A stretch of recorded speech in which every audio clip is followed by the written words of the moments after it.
I persisted. She seemed to have been enraged with me after learning how much money she will need to pay me each month. Thus, I should not be concerned about her contacting. My children don't get it. I'm miserable every second they're not with me. In addition, I'm constantly alone. I've been at home most of the time and haven't gone out much with friends. I even got questioned if everything was okay by a girl who works at the coffee shop I go to a lot, since I seem depressed. It appears that I'm not as discreet as I thought. Some of my acquaintances want to put me in touch with ladies they know, but I don't want to do that because I think it would make me look bad, like the guy whose wife cheated on him. I don't know how to date anymore because it's been so long. It has been a while since I felt any spark. But I had a couple fighters do really well on a fairly prominent platform. I have no idea what I'm going to do next. I have to get over this at some time and move on. I simply haven't developed that kind of drive yet. I did had a friend of mine contact the other guy's wife and provide her with the evidence I had. I simply could not bear for him to have no problems. This was the best I could do as I'm not authorized to pursue him. She wasn't convinced at first, but then I found out that they were having serious marital problems. They are together, but on the rocks, as far as I know. I'm really pissed off about everything. The idea that life can be great one moment and then totally upside down the next is absurd. One thing that went well was that I got to know a girl that I'm interested in through some pals. But I haven't made any advances toward her. Though she is around 14 years my junior, she is incredibly attractive. That is a significant age difference. But I'm not sure if that's a huge deal. Considering everything I have gone through, I believe my confidence has taken a serious hit. She seems too good-looking for me. She may be, after all, what I've been thinking about her all this time. That concludes the last 6 months of my existence. It has been the worst feeling I have ever had, I must admit. I have always been a very happy person, but just feel dark and gloomy now. All right. This is the final update. Let's see how he wraps it up. Long story short, I found out my wife was cheating on me with a coworker. Then I divorced her. I was with her for about 15 years in total. So to say my new life has been an adjustment would be an understatement. I do have moments where I feel a sense of sadness or loss, but those are fleeting. For the most part, I feel great. My kids are doing well. And they are with me a lot. One of the things that happened after the divorce was my wife had to take in more accounts at work to pay for her new single living situation, as well as spousal support to me. She earned a lot more than me.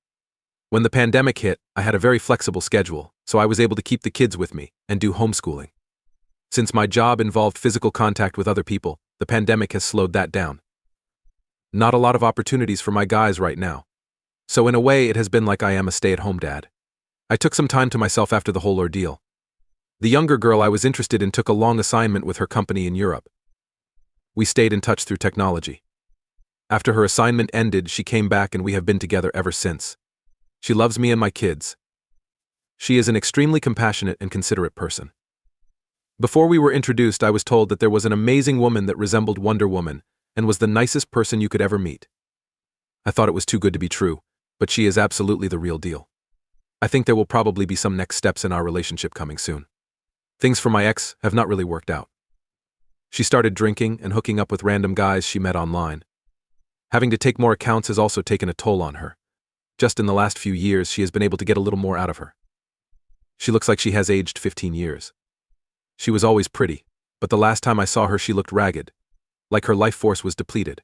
A weird thing to say, but that's what it looked like. Her best friend told me that she is miserable and hard to be around. I don't think I will ever understand how a person that is seemingly happy and in control of their life can spiral into such a dark place. My ex's friend did also tell me that she never thought I would leave her after the affair. I think she felt a sense of control over me because of her high income.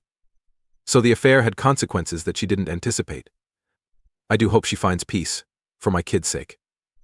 Other than some challenges due to the pandemic, things are great. I am so glad I immediately ended my first marriage rather than dragging it out.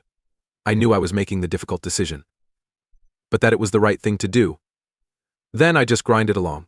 I have no problem inching a little forward every day, knowing eventually I will get through. If you are in this situation, you need to think about things in the long term. You might feel devastated at first, then sad, then depressed, then hopeless. But no matter what, you push ahead. Work out hard every day too. The key is to try to do one thing every day that improves you or adds to your skill set, not self-help stuff, but real skills. I got into making short films of the guys I train and learned about videography and editing, which has been a fun hobby. I read more books to learn about all sorts of things. I just try to do something every day. Small things add up over time. You just need to make sure you are putting in the work and let yourself be patient. I weigh an athletic 240 pounds and am 6. Since I used to be a fighter and currently train fighters, I won't be believed if there is any complaint of abuse. I risk being jailed and losing custody of my children. I thus want to document everything moving forward. Similar to an insurance plan, I'm currently utterly devastated. My family has come to pieces. I will be devastated to miss half of my children's childhood. Even though I had a suspicion, I'm still shocked. The fact that this is only the beginning is the worst part. I'll have to control myself because I want to face the other person. I want to frighten him since I've been informed he thought I looked scary when he first saw me.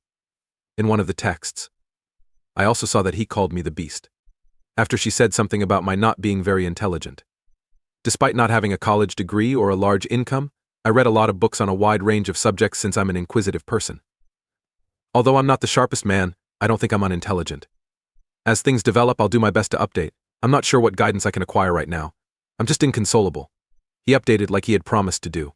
Version 3. My buddy the lawyer was able to suggest a family law specialist. Furthermore, it is said that this man was also deceived, and these incidents provide him the opportunity to get even. When my buddy suggested the attorney, he stated this. He truly wants to assist and will be very accommodating with his prices. This may be on the plus side of the ledger. Let's go over to the opposite side. My spouse acknowledged having an affair. She informed me that although it never got sexual, it began as flirtation and developed into an emotional relationship. She eventually acknowledged that it became physical at that moment, but I saw straight through it when she ended our relationship. More information was provided to me than I could have imagined. It was an intensely hot and muggy event. It would be an extreme understatement to say that this has truly screwed me up. I'm having trouble focusing on a single idea because of my conflicting feelings. I informed my wife that I would take care of the kids so they could remain at home and have some stability, and that it would be better for her to stay with her mom for the time being. Meanwhile, my lawyer is doing his thing. He tells me that one huge benefit is that I live in the house, nor have I informed her that our marriage is over. When she has served it papers, which will soon be, she will discover that. My wife and this guy are always bothering me with pictures in my brain. I strive to devote as much time as I can to my professional and semi-professional fighters who I instruct in Brazilian Jiu-Jitsu. My job's physical demands appear to have been beneficial. It goes without saying that I give my children my everything. My enthusiasm is learning new things, even outside of BJJ. I used to read for a few hours at night to relax, but now I can't even finish a paragraph without becoming distracted. I can only imagine all the other things they may have said after realizing that they were calling me an idiot. I'm actually getting tired of this entire affair. I've always been content, but now it seems to be gone. In addition, as news has spread about what has occurred, many individuals have offered to help in any way they can. Feeling supported is really helpful. Several spouses of my friends have sprung into action, telling me they know attractive ladies who would love to meet up with me. Some of these women even know me and are keenly interested in my impending single status. Until this is all finished, and possibly for a time after, I won't be dating. It is pleasant to know that there are several solutions available. I believe I'll be all right. It's all about the kids right now. I'll do my best to provide an update shortly. My wife is insane and insists on continuing our marriage. Staying together would only be postponing the inevitable since I know I would never be able to go past what she did. Let's go on to update 4. Despite the chaos in my life, I wanted to check in again with this temporary account and provide an update on my circumstances. In addition to learning that my wife believed I was a loser and foolish for not making a big income, I also learned that she had an affair. My divorce should be finalized by the end of next month. She outmakes me by a significant amount. Therefore, we will share custody equally, and she will be responsible for paying spousal support. That is the state of affairs at the moment. On to the other consequences now. Both my children and I are devastated. Though it never occurred to me, here I am, a single father. It appears like my spouse is experiencing a depressive episode. She was deemed unworthy of his attention by the man she cheated on him with. She started drinking and hanging out with a lot of weird males who she met online, from what I've been informed. She phoned me more than a few times pleading with me to take her back so she could resume her previous life. Although a part of me desired it. Although I enjoy what I do, which is train fighters, my income is really little. This guy shows off what he has and makes approximately 6 times as much as I do. I only bring all of that up to show where I think we diverge.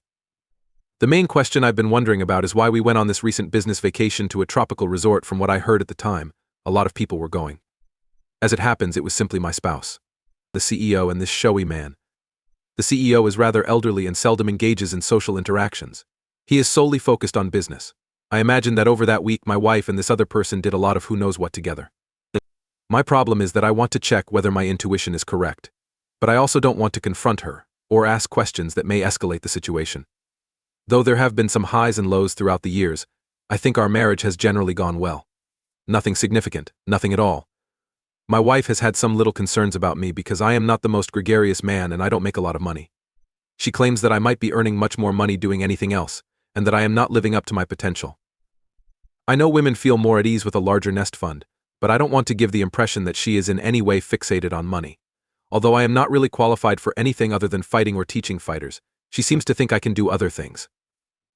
It's pretty much how I've lived my whole life. Or working as a personal trainer, perhaps? She appears content aside from these things, none of which are huge money generators. My friend advised me to keep my concerns to myself and to start gathering proof, if any, and conducting surveillance. I feel bad about invading her privacy, though. I don't think I could ever stay with her if she is cheating. I hope all of this is untrue, but I feel like I have to find out regardless since I can't stop thinking about her cheating. The aspect that scares me is that we have 2 children. My heart would bleed if I saw my children only half the time, because I am so invested in every aspect of their life. I apologize for the lengthy post, but I would really appreciate any advice on how to handle this. Now that the scene has been established, let's move on to update 1. Thus, this is the most recent data. I was successful in obtaining our mobile phone account login credentials. She frequently uses her phone for business, so nothing seemed strange until I began organizing the hours and numbers. There were a lot of texts, sometimes quite late at night, from one specific number. A few hours following our bedtime, I'll find out who owns that number, figure out how to access her phone, and check the name saved there. Upon witnessing this, I became upset and furious. I attempted to convince myself that it may be an error or one of her girlfriends. I made an attempt to initiate last night, expecting to be rejected, and I did receive rejection. She apologized, but she was too exhausted and suffering from a headache. I expressed to her my opinion that our connection wasn't very strong. She apologized and promised to do better. That was her final statement.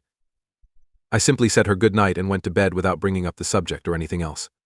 She informed me this morning that she was considering going to Vegas with her girlfriends. She is not a gambler. When I inquired, she said she would go with a few females I had never met, seemingly college pals. Many things seemed strange, yet perhaps this is all just chance. When I got around to it, I went over the extensive cell phone data online. I discovered that certain SMS were sent in the middle of the night to one particular number. There were hundreds of them. I went to one of her coworkers, the one I suspected would be problem, and I dialed the number from a payphone. When I got her phone while she was taking a shower, the only thing that had been erased was the text exchange. She had a female's name and that guy's number stored on her phone as well. The out-of-town travels she took with this person accompanying her worry me much now. I needed to get outside and take a break. I managed to gather myself enough to return home, but I'm at a loss for what to do next. When I present what I have to her, she will most likely downplay it. I'm not sure if I should attempt to keep it under wraps and gather additional proof, or if I should reveal it sooner. I am furious beyond belief. I want to chase the other guy. But I'm also really mad with her. I'll need every ounce of willpower not to do it. I'm afraid that even if she does confess to inappropriate flirtation, I won't have enough proof to convince her of everything. What is the best time to face her? I'm going to wait till she messages him before interrupting and asking her who she is talking to. See if she tells me a lie. Now let's look at update 2 to see how this tale is progressing. Last night, after everyone had gone to bed, I waited patiently. I waited to see if she got out of bed to check her phone while I feigned to be asleep. As expected, she rises just past midnight, enters another room, and shuts the door. After a little while, I got up, hurriedly opened the door, approached her, told her I couldn't sleep, and inquired as to what she was doing. I intercepted her mid-text and moved quickly enough to prevent her from erasing anything. I saw her hand as she attempted to tuck the phone away gradually. She claimed to be messaging her girlfriend and was having trouble falling asleep as well. I went into it with a plan. I jumped up on her, planted a kiss on her lips, and asked if she wanted to play around. She stated she couldn't, as I had anticipated. I then began to tease her and laugh, remarking that she must be more interested in her girlfriend than in me. I then took the phone and began to playfully wrestle her. Her eyes showed me that she was terrified. I turned away and held it in the air like I was playing keep away from her when she attempted to take it back. I spent the entire time laughing and acting like I was enjoying myself. I informed her that I intended to give this girlfriend a call to find out whether she was interested in my wife. "Don't call my wife, please," she screamed. I noticed a text message that stated, "Can't wait to see you tomorrow," as I turned to leave. It felt like a long time until the person answered when I used the call feature. But it did eventually. I hung up the phone because I had no idea what to say. After that, I began reading the passage aloud to my wife. I asked her if she believed a boy or her girlfriend had responded. She remained silent. I then questioned her why she was sending this to a guy at night after reading the text aloud to her. She claimed not to know. If she had anything else to tell me, I inquired. She remained silent. Then I revealed to her that I had seen her cell phone records and was fully aware of her situation. I knew this guy's identity and I knew when she would wake up to text him. She broke down in tears and apologized. I maintained my composure. I told her that there would be dire repercussions if she didn't tell me the whole truth, and that the next 5 minutes were crucial. She said that she began flirting with her coworker after learning about his marital problems. She said that she never had any contact with this man. I was afraid she would just acknowledge what I already knew. I advised her to pack her bags and get out if she couldn't tell me the whole truth. She sobbed and expressed her regret while agreeing to do that. She inquired as to whether I would be leaving her before she left the house. I informed her that we would talk about that later because it was late. She was blowing up my phone, so I switched it off. She departed for her mom's place. And I haven't seen her since. My strategy is to look for a marriage counselor and schedule a meeting. Until then, I want my wife to believe that I want to work things out. When I will clarify that my purpose for attending therapy is to be guided through the process of divorcing. I had a mental plan for the entire thing that happened last night. I wanted to hide myself as I was playing wrestler and tickler with her, so, just in case she tried to accuse me of something, I used my phone to film everything. My friend responded that it was legal for me to record in our state when I inquired. Although I doubt she would ever make up an accusation against me, she may become agitated if I were to leave. As a 42-year-old man, I suspect my 40-year-old wife of cheating. Let's hear the narrative out, though I believe we already know where this is headed. My wife and I have just begun to suspect whether she is cheating, but I'm not sure what to do next. I have no solid proof to support my claims. Therefore, I don't want to confront her or have her cover things up since I think it's unlikely that anything is going on. Since then, it has only included minor issues and a spidey. She began exercising significantly more and showing a lot more care in her appearance around 4 months ago. Despite her great looks, she never really bothered with her hair or cosmetics. She has also begun to guard her phone, which I knew was not a good indication, although we frequently use each other's phones. She never takes hers away from me, and if I ask to use hers to take a photo or do anything else, she will tell me to use mine instead. She has also started staying late at work more frequently and traveling outside of the city more frequently for work. She just gives me pecking kisses and hasn't initiated any intimacy in the past 4 months. I made many attempts to make the first move, and she turned me down on a couple of those, letting me follow through but remaining unengaged and merely lying there. It made me feel awful. Even worse than being flatly refused. When I brought up the lack of intimacy some time ago, she said that she was constantly worn out from working, raising a child, and doing weights. Nothing has changed even though she promised to try harder and give me a nicer kiss later that evening. I've been wondering whether it may be a midlife crisis of some sort. She works with a guy who seems like he may be trouble. My wife used to talk about him all the time, but she stopped talking about him a few months ago. But they still collaborate closely, as far as I know. I believe he is married, has children, and disclosed to my wife that he is experiencing marital problems. When we had a couple brief encounters, he largely disregarded me. There were a number of other folks surrounding us. Not to brag, but he's not quite as gorgeous as me, and he's definitely not in as good of condition. He is a bit overweight and sort of ordinary, but he likes to drink, dress flamboyantly, and socialize. I am huge and muscular. My wife has expressed her desire for me to occasionally go out drinking, but I don't really enjoy drinking. He holds a master's degree, and I am a high school graduate. In addition, he earns far more money than I do.